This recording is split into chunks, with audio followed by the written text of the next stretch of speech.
Alright everybody, hello and welcome as always. I am Sean. This is In The Mix, episode 124 of our FC Isle of Man save.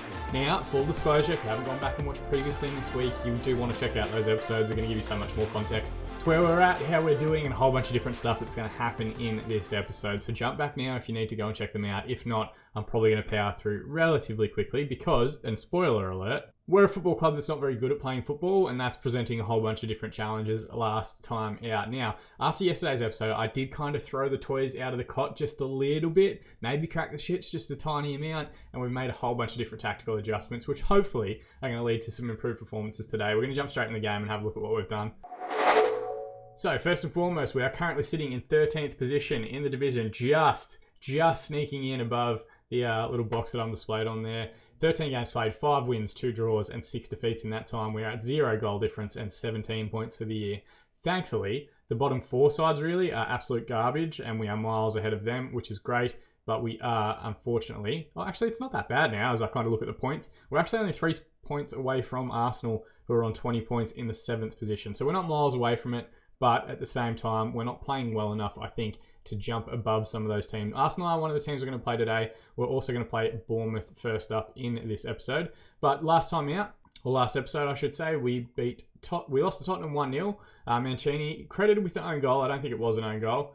In the 90th minute, a bit of heartbreak there. And then we drew 1-1 with Everton. They effectively had one highlight, a header from a corner. They scored that one. Thankfully, we brought one back from the penalty spot. We had a few other chances and just couldn't find the result. Then we had a very similar story, unfortunately, against Newcastle. They took the lead in the 23rd minute. We created a whole bunch of chances. We just couldn't find our finishing. And you can see here, like Rivera on a 6.4, Peacock on a 6.3. Even Ortiz is our best attacker at 6.9, Barbosa 6.6. Like, none of our creative players, our final third players, really found that final ball or that finish or whatever else. And that's really the challenge that we have to overcome today.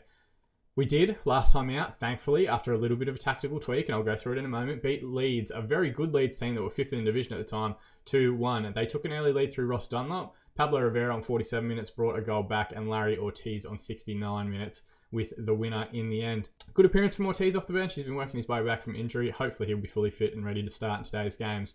Now, what I have done is, I think in a previous episode, it might have been on Tuesday's episode, I cleared out all of our tactics and just put the same ones back in because I think sometimes it helps the game refresh a little bit. I have taken that to the 10th degree, and what we've done now is we've put in a vertical tiki-taka style. We're starting again, we're starting from scratch. A vertical tiki-taka style, which I'm going to use attacking in this episode to try and lure teams in a little bit against us and then try and break against them with the front 3 getting forward a little bit more. We may even potentially move these wingers to be like attacking wingers if it gets them to stay up the pitch a little bit further and helps us with that vertical structure. I've also introduced a fluid counter-attack shape. Again, just a very basic fluid counter-attack. Same shape, same player roles. Just to try and pull out if we do have teams pushing against us. And then last one, probably the closest to what we were doing previously, a 4-2-3-1 gegenpress tactic, which I'm going to just set to positive if we need to use it in this game. We're just going back to the start. We're going to figure out what works for this playing group, what works best for the squad, and try and get ourselves a decent run of points and a good run of form. We'll go with the vertical tiki-taka against Bournemouth. I think that's going to put us in good stead. They're a very counter-attacking team. They've still got Mason Greenwood playing for them.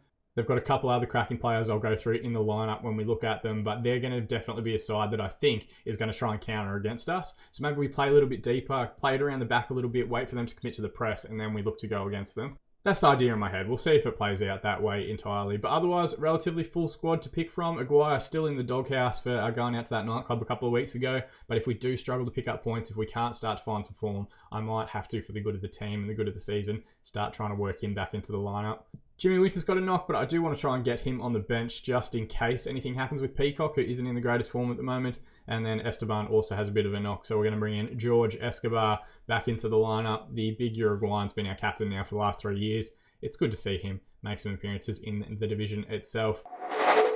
So most of you have just seen it, but to run through, Mancini will play in goal, of course. Mokhtar and Escobar as the defensive partnership. Medjugorje and Cedron as the 2 fullbacks. Leicester and Henry will anchor midfield. Barbosa at the 10. Blore on the left wing. Peacock on the right. And Rivera leading the line up top. It is a very strong Bournemouth lineup. Make no mistake about their current league position. They are a good team. I mentioned Mason Greenwood up top. They've also got Radim Kopecki, who's a player that we have played against a variety of times. He was at Brentford the season we got promoted out of the Championship and tore that division apart. He was a wonder kid for ages at like 17 years of age. I think he was already a wonder kid. Only really got to 3-star current ability and 4.5-star potential. It remains to be seen before he turns 22 if he actually makes the most of that potential ability. But a good pressing forward, that's why we want to try and bring him in. His finishing's not great, but he just seems to always be involved in goals whenever we play them. They're going to use him on the right wing today. Likely as an inverted winger cutting inside onto his left peg. And then the other one we're going to keep an eye on, Reta over on the left-hand side, a good Spanish left winger. Just a straight up winger. He can't really do too much other than get crosses into the box and get to the byline. And then there's another guy we want to keep an eye on, Martinez. He tore us apart previously. I think our first season in the league. 22-year-old Chilean forward, 4-star current ability, 4.5-star potential, and 18 dribbling, jumps out immediately in that box for goal, but his physical attributes are phenomenal. 18 acceleration, agility, 17 stamina, 19 pace, like just an absolute beast. Again, he can play as an advanced forward. They've gone with Greenwood today, maybe taking us a little bit lightly and maybe rotating based on our current league position. They will be a good side. They will set up to counter. If Mason Greenwood gets in behind, they're probably going to score quite a bit. And we're passionately going to tell everyone, I know we're underdogs, but go out and give them a performance to cheer for. And I'm also going to passionately tell the defence that I've got faith in them. If we can keep a clean sheet, we're probably in good stead. There's a highlight here immediately from the kickoff, which could go either way. We do have possession at the moment. Escobar all the way back to Mancini, who I've reverted just to being a goalkeeper, no longer a sweeper keeper in the structure, just to see how he gets on in a more comfortable role. But to be fair to him, he's been fine. The whole team struggled. Ball over the top there for Peacock is cut out. Now Bournemouth get their first chance at possession. Long ball forward, Barbosa wins it out of the air. Henri looks to send it out wide right to Peacock, who's been busy in the early minutes. Goes the strike from the wide area into the side netting. Keeper looked like he had it covered regardless. But at least positive signs. At least we're getting the ball forward. At least we're getting strikes on goal early on in the game. Corner to be taken by Henri. Look towards back stick, but it's cleared away. Escobar will get the chance to reset on the right-hand side. Back through to Mokhtar. Can we work it out to the left-hand side here? We're staying with the right. Cedron with the ball now. We've gone all the way back to Mancini. At least we are trying to keep possession. And I guess a vertical tiki-taka, we're probably going to go deep quite a bit to try and get their forwards to commit a little bit higher up the pitch and give us some space in behind. Back to Mancini again. Now forward to Henri. Mokhtar out left to Mejdu, who has got some space in front of him if he can go on a run. Inside to Henri. Sends a ball into the channel. It's not the greatest effort though. Madden's recovered the ball for Bournemouth. Escobar with a good header wins it back. Forward to Leicester, who finds Peacock in a good area. He's looked for Rivera in behind, who's gotten there inside the 6-yard box. Is he onside though? That's going to be the big question. Did he stray offside? They're going to have a look at VAR and they've called it back. I thought maybe he was, but the ball ran for so long with the keeper not coming to get it. It was hard to tell. Mancini comes out and claims the corner for Bournemouth. We can get it forward on the right-hand side. We've got Peacock out there. Instead, we've gone short to Escobar. Back to Mancini again. What can he do from this triangle? Just waiting for the forward to commit, which I guess is a setup of the vertical tiki-taka. I'll have to be patient with it. Ball forward now to Peacock on the right-hand side. Can he get the ball back across for Rivera in the middle? Or instead he's gone himself when really he just had to cut it back to the 6-yard box. Leicester with the eventual drive from the edge of the area. A good effort, but just over the crossbar. We can use our get creative shout here as well. Let's try and push everyone forward a little bit more. See if we can't take advantage of some of these chances. Got a throw in. Leicester with the ball, working with Cedron on the right-hand side. It's closed down well by the Bournemouth defence, and Pulic is going to come forward for Bournemouth. On the left-hand side, just stand him up, boys. There's nothing in the middle. It's closed down well by Leicester. Ball forward now to Rivera on halfway. Needs to try and bring other players into the game. Played back now to Mokhtar. Switch out towards Peacock, who's been very busy in this half. Can he get a ball back in and across the 6-yard box? Backstick ball, Teddy Bloor. I know his name's Elliot. I don't know why I say Teddy every time. I think we had a guy at #United last year named Teddy Bloor, and I'm just so used to saying that name, I forget his name's Elliot every time we have a match. But a wonderful run here from Peacock. He's had a very good first half on this right-hand side, and he just hangs that one back stick, makes the right call, and a good header back in from Elliot Bloor for his 3rd goal of the season, contributing quite a bit as a squad player, covering for the injured Larry Ortiz when he's not fit. Mejdu with the ball now, goes to Henri, Mokhtar, into Leicester. Now Elliot Bloor again, can he return the favour and set someone else up? Peacock with the ball, cuts inside and gets the strike away. An excellent save from Velez in the Bournemouth goal. We're looking busy here in the second half. Well, sorry, in the first half. It's if we can continue it in the second half will be the big challenge. Ball in from the corner. It's away by Kayeli for Bournemouth. Tries to bring it forward now. Leicester with a good tackle on halfway. And the highlight comes to an end. 2 minutes to be added on at the end of the first half. We're through that now. 9 shots, 5 on target, 60% possession for us for a 1-goal lead. Bournemouth, 4 shots, 1 on target, 40%. But they have had a couple of chances. A couple of balls in behind we've had to be wary of. We're going to assertively tell everyone happy with the performance so far. Keep it up. And hopefully that doesn't spark any complacency in the group and we can push on a little bit more in the second half. Peacock with the first highlight of the second half here. There's 2 men in the middle if he can find them. Instead he goes to strike again. He had Rivera wide open on the 6-yard box. Wide players' inability to square the ball is the biggest frustration in Football Manager 2020.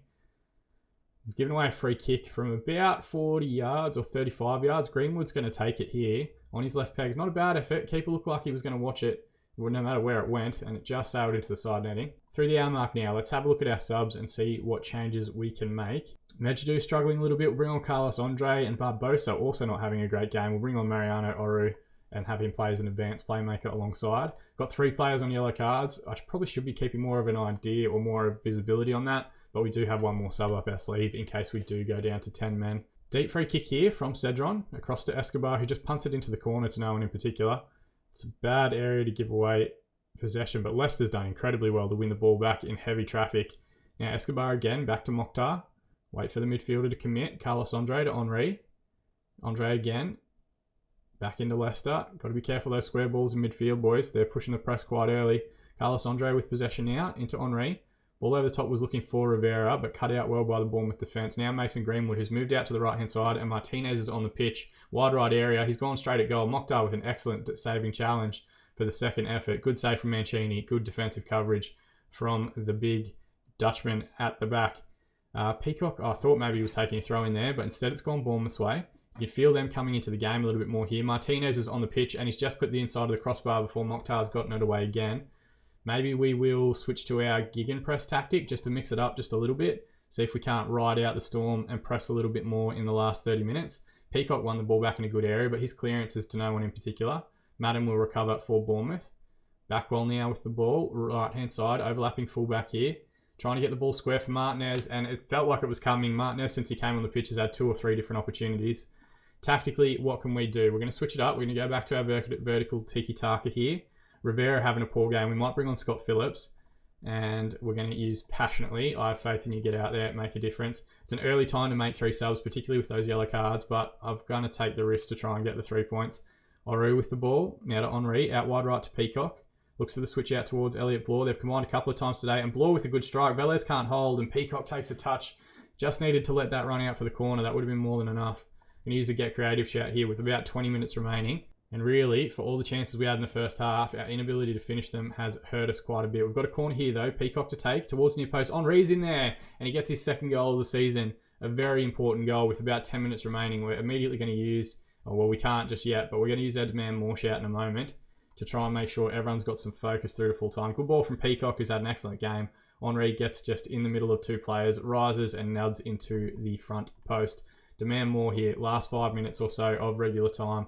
Can we try and find some focus to hold on to a very, very important 3 points? Would see us move up into 11th spot, not miles away from Arsenal, who are the team that we play next. And thankfully, we've managed to hold on. A 2-1 victory in the end. Bloor and Henry with the highlights or with the goals. 16 shots, 11 on target, 57% possession for Isle of Man. Bournemouth, 11 shots, 5 on target, 43% of the ball.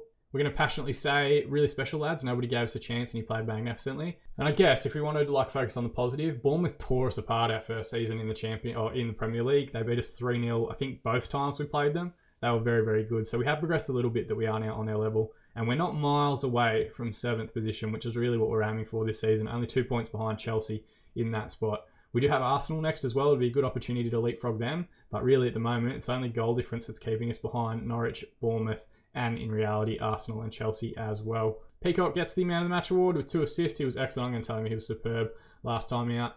And if we get him in a good run of form, we will be in a very good position. We've got a full... Oh, no, we don't. We've only got 4 days. Ignore what I was about to say. But what we are going to do is bring Ortiz on for Bloor because he's working his way back to full fitness. And it looks like Esteban's still got another 5 days before he's going to be ready for the next match. Tactically, though, I think we stick with this vertical tiki-taka against Arsenal. Try and invite them to come press us a little bit more and see how we get on from there. But magic of editing, we're going to jump forward to that match now. Right, and just like that, we're a week ahead. Thankfully, we got through the week without any massive dramas relating to form, fitness, or anything like that. Ortiz the only change on the left-hand side. Actually, that's a lie. Carlos Andre will play at left-back. Medjugorje actually playing against his old club, Arsenal. It's where we picked him up from during the off-season, and they were talking about him in the media. He hasn't had the greatest season to date, and I don't really want to increase too much more pressure on him. He's only on 6.69 for his 9 starts so far this year. I don't necessarily want to put him out there in an environment where he might struggle against his former club. So we're going to bring on Carlos Andre at left back just to hopefully try and work through that a little bit. It is Diego Simeone's Arsenal, and interestingly, they've also adopted a 4-4-2 shape, very similar to his Atletico Madrid teams. One holdout from the original database, Curtis Jones at left midfield, now 32 years of age. An attacking inverted winger on the left-hand side, cutting back on his right foot. Solid technical attributes. A lot of 16s in here, which is very impressive. Mentally, he's fine. 18 determination, 17 flair, the biggest ones that jump out at you. Physically declining a little bit at 32 years of age. 24 England caps to his name throughout a long career. They've got Arkin in midfield, who's a player that we tried to pick up a variety of times when he was at Sochaux over in France. He eventually went to Arsenal, and he has torn us apart a couple of times when we played against him. A very, very good player. Previously Wonder Kid, now an elite attacking midfielder. He'll play as Messiah at the base of midfield. Alongside Richard McRae, their equal leading scorer for the season. Can play up front, can play in the middle as well, which is how they're going to use him today. An elite striker that came through Sunderland's academy, then Brighton, then Leeds, and now at Arsenal for the last few seasons. Full England international as well.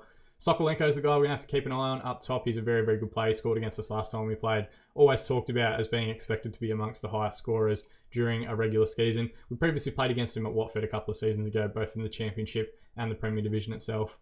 And then alongside him, Matteo Torin, a guy that we've had suggested to us a few different times in scouting reports, a very good striking forward. They've got 4 forwards playing across both their midfield and their front line, so they're definitely going to have a big goal threat today. 18 dribbling, 16 finishing, 16 first touch, 17 technique. Got really all that you could possibly need from a forward. Still no Italian international goals for him, which is always interesting, but at 22, you'd think time's on his side.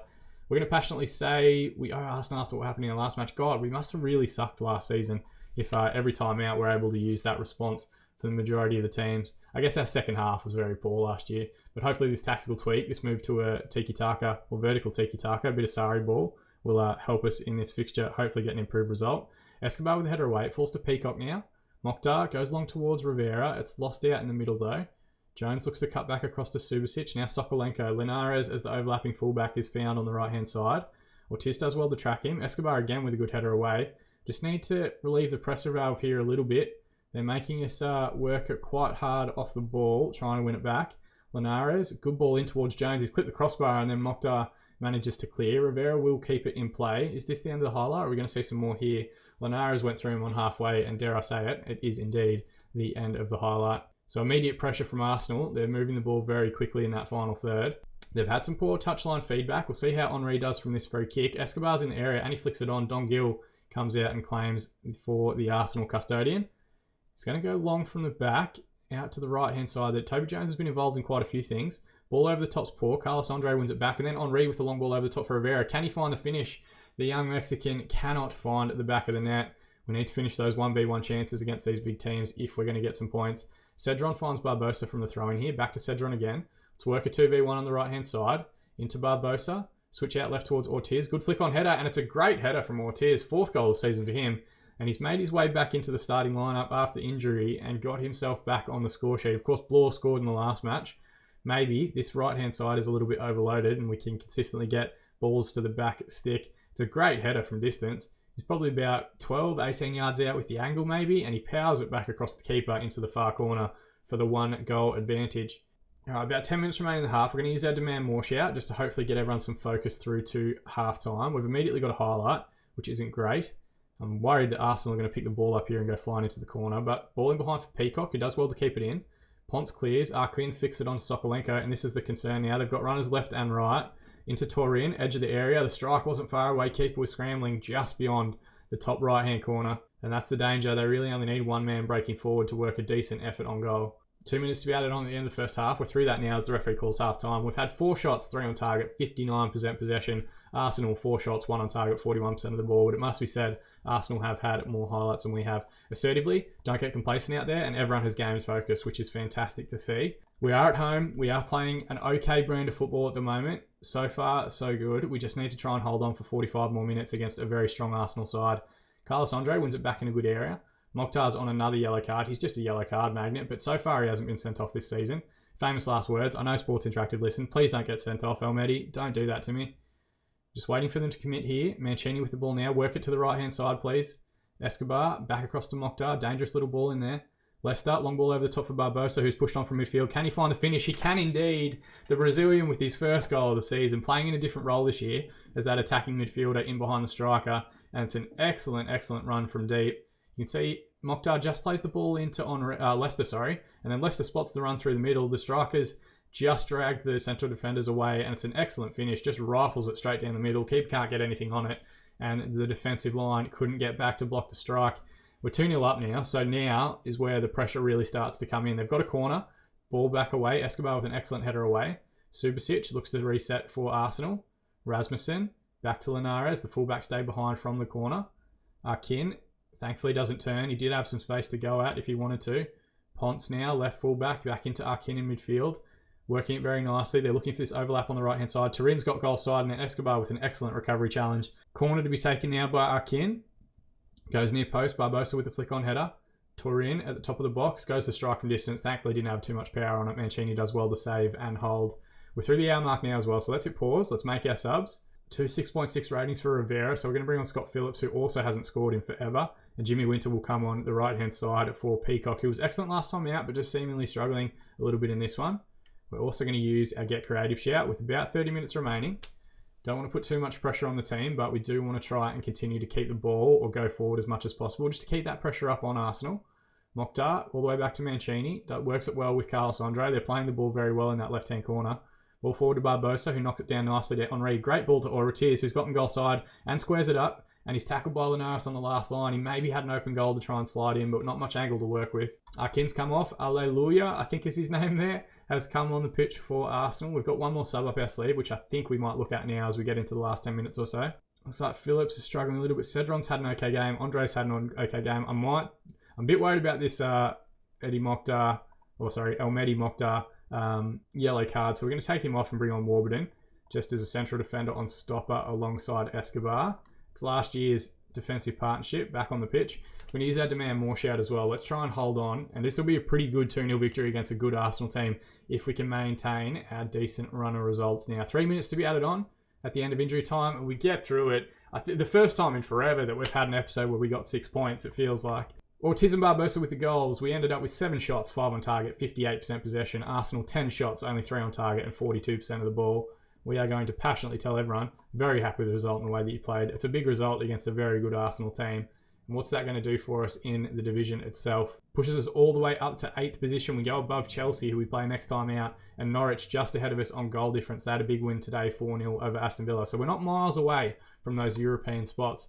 And when you consider how poor we started the season and how results weren't going our way, an excellent turnaround in the last month or so. Barbosa gets a man of the match award, a goal and an assist. I'm going to tell him he was superb last time out, and thankfully he's hitting a bit of form at a wonderful time for us. Hertha Berlin-boss Boris Shomers is in watching George Escobar, our captain. If they come in with a bit of about £20 million, I might be tempted to let him go, but we'll see how that actually plays out as time continues. As far as our schedule is concerned, we do have a bit of a gap, I think, until we come back and maybe do the game against Man City in the Premier Division. We will travel to the Etihad, or the City of Manchester Stadium, as it's called. And then we might do the FA Cup third round tie against Leeds. A bit of magic at the FA Cup to finish off the week. An away trip to Ellen Road, of course, always an interesting day for the fans and the football club. Does mean we'll play Chelsea off screen. They're currently in 9th spot, 1 position behind us. Aston Villa in 19th and Wolves in 17th. I've said Wolves like it's Wolfsburg over in Germany. Maybe our one season wonder save with Bayer Leverkusen has rubbed off on me a little bit in terms of my pronunciations of W's. But 2 big W's in this episode. Get it? See, that was the segue that I did. I worked it back into what we were doing just a minute ago, you know? Well, you know, isn't it weird, the end of game or end of episode highlights, when I go into this little box for the end screen, just how happy I can be when we've gotten 6 points and how fucking depressed I can be when we've had horrific performances and struggled against lower league opposition. But I guess that's one of the magic parts of Football Manager. It always kind of keeps you happy or keeps you sad, and no matter what, you always continue to play the game, regardless of how you feel about it. I'm rambling. I don't really know what about. I don't know. Like, I should probably maybe just go to bed. It's been a long day. It's been a busy week. But as always, guys, thank you so much for watching. That's the part I appreciate the most. I've been Sean. I'll see you all again in the mixer.